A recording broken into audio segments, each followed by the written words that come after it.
ជំរាបសួរអ្នកទាំងអស់គ្នាអញ្ចឹងយើង set up environment មួយ Java ហើយតើយើង run Java ដើរហើយអញ្ចឹងថ្ងៃនេះយើងត្រូវ set វីដេអូមួយហ្នឹងខ្ញុំនឹង set តាក់ទងមួយ tool សម្រាប់ build Java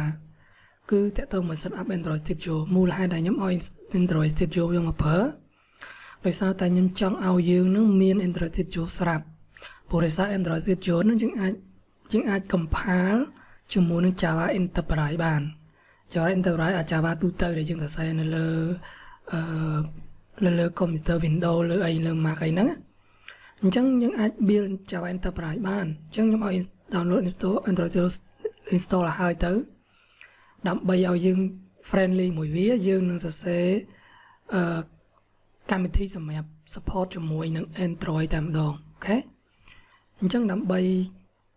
download Android Studio បានហើយដើម្បី run standard បានអញ្ចឹងយើងចាប់ដើមទីមួយយើងចូលទៅ download វាសិនអូខេ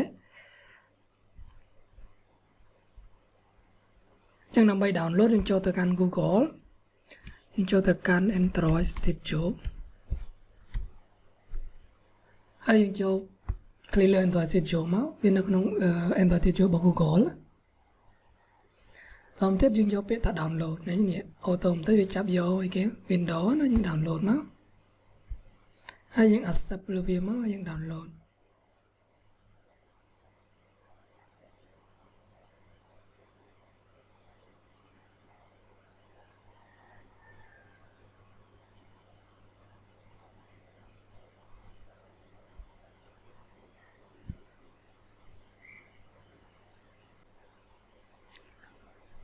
អូខេអញ្ចឹងបន្ទាប់ពីយើង download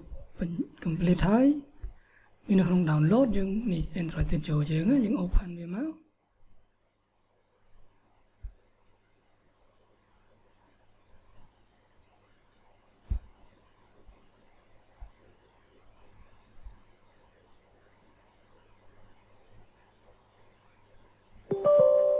យកវាទៅ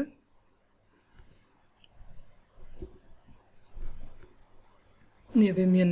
មានហើយភាសាឃើញទេ uninstall previous version config will not be deleted in this process អញ្ចឹងយើងមានហើយយើង uninstall ហើយខ្ញុំមានខ្ញុំ uninstall ឲ្យយើងមើលណាហើយយើងយក yes មកហើយយើងយក next ហើយយើងយក next តទៅនេះនៅក្នុងណានេះ drive C របស់យើងហើយ next ទៀត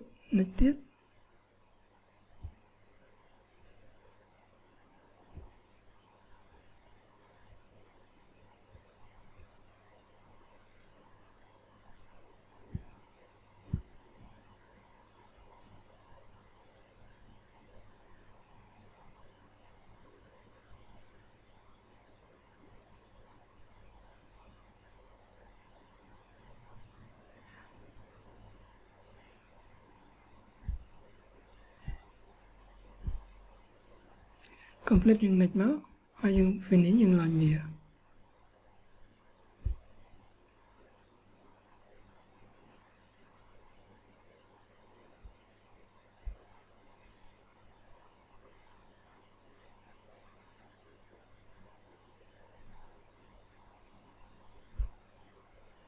ដោយសារតែខ្ញុំមានប្រជិចអាចារ្យរបស់ខ្ញុំមានហើយភាសាអញ្ចឹង Android Studio នេះពីចាស់របស់ខ្ញុំមកខ្ញុំមានប្រជិចថ្មួយចឹងនេះប្រជិចខ្ញុំណា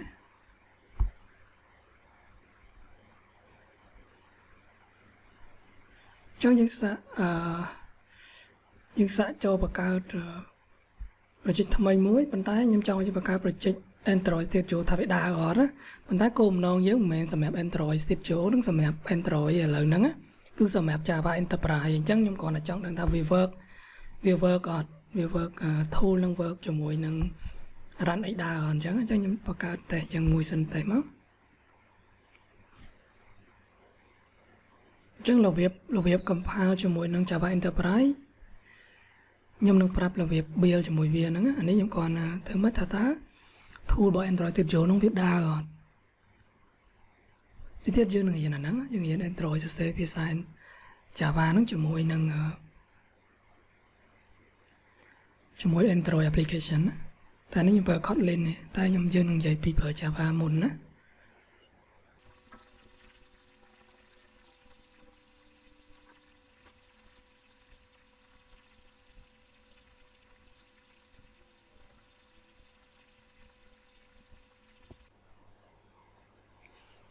យើងរងចាំតក្រេតដលនេះវាក្រេតដលជាប់ឃើញទេSoftware Development Kit វាអញ្ចឹងវាជា tool មួយសម្រាប់យើង build program ក្នុង Android របស់ Android ទៀតយក SDK របស់ Android ទៀតយកវាត្រូវ download dependency ច្រើនណាស់ញ៉េ download ហើយវាលែង download ហើយ dependency ហ្នឹងគឺ software library ណាដែលវាត្រូវការវាអត់អាចឯករាជ្យបានណា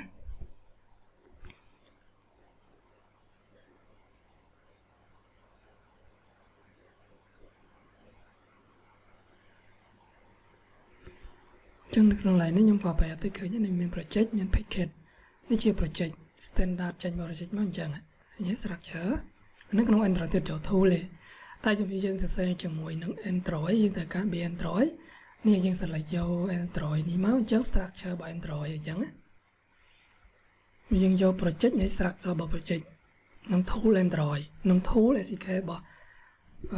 Android ទៀតចូលតែបើយើងចុចទៅលើតារា Android ចាទាំងអស់នោះគឺ structure របស់ Android mobile មកអូខេអញ្ចឹងខ្ញុំអត់ focus លើអាហ្នឹងទេខ្ញុំ focus នៅលើ Java Enterprise ប៉ុន្តែខ្ញុំក៏ចង់ build មើលថាវាដើរអត់វា work អត់អញ្ចឹងនៅពេលដែលយើងដើរខ្ញុំចាប់ផ្ដើម build ខ្ញុំចុចលើវា build អត់ដើរទេដោយសារវាអត់មាន device អញ្ចឹងខ្ញុំចូលទៅកាន់ open ខ្ញុំត្រូវបង្កើត virtual device មួយសម្រាប់ដូចថាយើងចង់យើងអត់មាន device ទេអញ្ចឹងខ្ញុំបង្កើត device តែមួយអូខេអញ្ចឹងខ្ញុំ next ខ្ញុំត្រូវ download យក version មកខ្ញុំយក version 29ហើយខ្ញុំ download វាទៅ download នេះគឺសម្រាប់ test Android ណា test Android mobile ទេមិន Java Enterprise ទេខ្ញុំ confirm ភាសាទៀតខ្ញុំគ្រាន់តែចង់ review tool ហ្នឹងថា tool ហ្នឹងវា work មែនអត់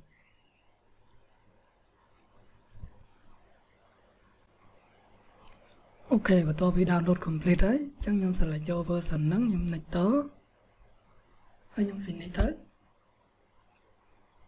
អញ្ចឹងខ្ញុំបាន enter ទីចូលមួយតែយើងបាន emulator មួយអញ្ចឹងខ្ញុំនឹង run វាមក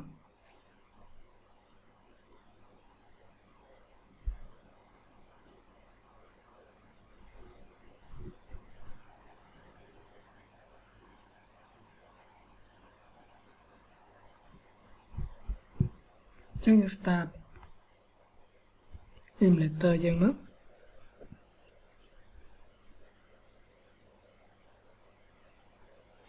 តិចទៀតយើងនឹងរៀនសរសេរលើហ្នឹងសរសេរលើទូរស័ព្ទដៃអញ្ចឹងណា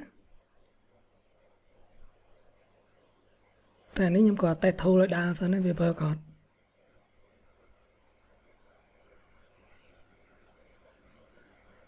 តែមុនយើងរៀនអានេះយើងត្រូវរៀនខុស Java នឹងសិនមកណារៀនឲ្យចេះ Java នឹងយល់ច្បាស់ពី Java នឹងសិនមកនៅក្នុង Java ខុសនេះគឺមិនមែនរៀនភ្លាមចេះភ្លាមទេប៉ុន្តែយើងគ្រាន់តែដឹងពីបាតគ្រឹះវាខ្លះជាមួយ Java Enterprise ហ្នឹងតិចទៀតទៅបន្ទាប់ពី slide ហ្នឹងតទៅទៀតបន្ទាប់ពីវីដេអូតទៅទៀតហ្នឹងបានយើងលម្អិតលើការសរសេរកូដ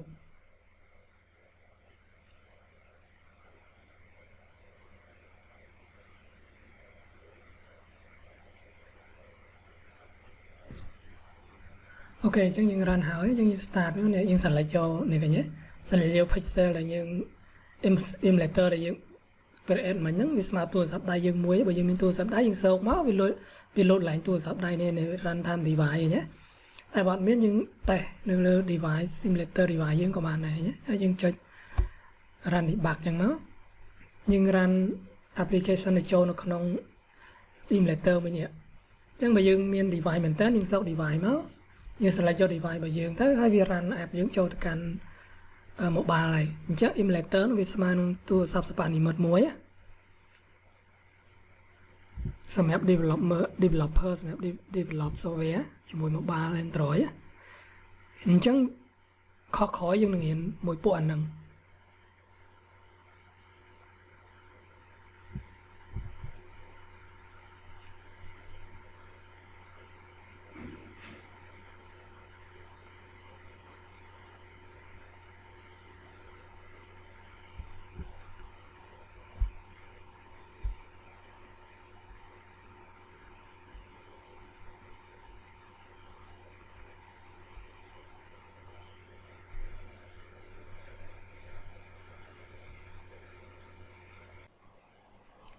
ok và tôi bị download complete đấy chẳng nhầm sẽ là vô version nắng nhầm này tớ ở nhầm finish đấy chứ nhưng bạn enter thì chỗ mùi tại nhưng bạn emulator mùi ạ chứ nhưng dừng ràn về mất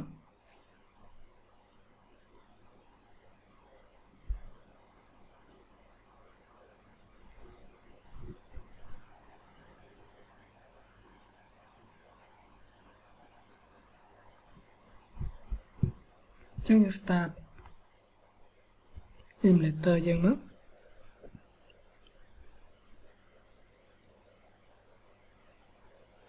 thì tiết dương hiện tại xây lên tua sạp đại chẳng áแต่นี่ยังกว่าแต่โทรเลยดาซะนะเวเบอร์ก่อน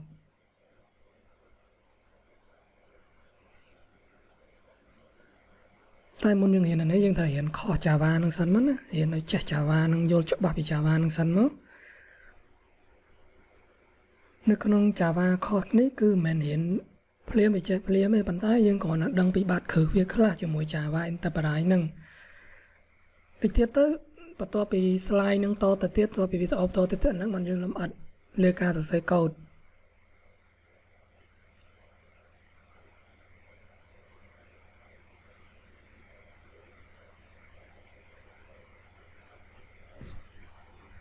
ok chẳng những run hỏi chẳng những start nữa này những sản lại cho này cái nhé sản lại cho pixel là những emulator là những VS mà nhấn smart tool sắp đây những muối bởi vì mình tool sắp đây những sâu máu vì load lại tool sắp đây nên này run time device nhé tại bạn biết những tệ nếu device simulator device những command này nhé hay những cho run bị bạc chẳng máu nhưng run application này cho nó không emulator mình nhé chẳng bởi vì mình device mình test những sâu device máu như sẽ là cho device bởi dương tới hai việc run app dưỡng cho tất cả mobile này chắc emulator nó bị smart nó tua sắp sắp đi mất muối á sắp app developer sắp develop software cho mùi mobile lên rồi á chẳng khó khói nhưng đừng hiện mùi bộ ảnh nâng